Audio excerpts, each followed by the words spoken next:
When it comes to learning the overall AWS infrastructure, it is best to start with the most granular or most atomic elements of that infrastructure, starting small and working your way up to the big stuff. Now, technically, if we wanted to do that, we would start at the individual server level. But that's too small. Instead, we're going to start at the data center layer. What is an AWS data center? Well, just like any other large service provider that runs all of its own data centers, there's going to be a lot of servers, and there's a point somewhere between 40,000 and 80,000 servers before it's time to get another data center. And AWS is no different in that regard. All AWS data centers are deployed with separate power, air conditioning, and internet connections, so there are no data centers that share all of that between multiple buildings. In addition, AWS has deployed its own custom networking hardware in its data centers, so it doesn't use hardware from any other vendor. Now, it is important to know that the main components of the AWS global infrastructure are the regions, availability zones, and edge locations.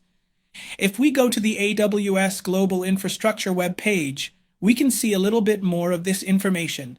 Currently, as of the date of recording this course, AWS covers 105 availability zones in 33 geographic regions around the world.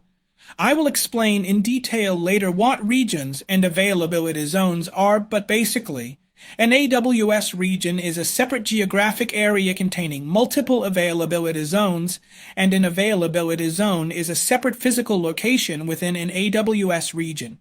Each availability zone consists of one or more data centers. Therefore, and to summarize, there are multiple data centers in an availability zone, and there are multiple availability zones in a region. So, if we click on this map starting with North America, we can see that it contains 25 availability zones distributed in 7 geographic regions. Each region consists of at least 3 availability zones. For example, Northern Virginia has 6, Ohio has 3, and so on. If we go to South America, it has 3 availability zones distributed in 1 geographic region, in this case, Sao Paulo, Brazil. If we go to Europe, Middle East, Africa, we have 36 availability zones distributed in 12 geographic regions.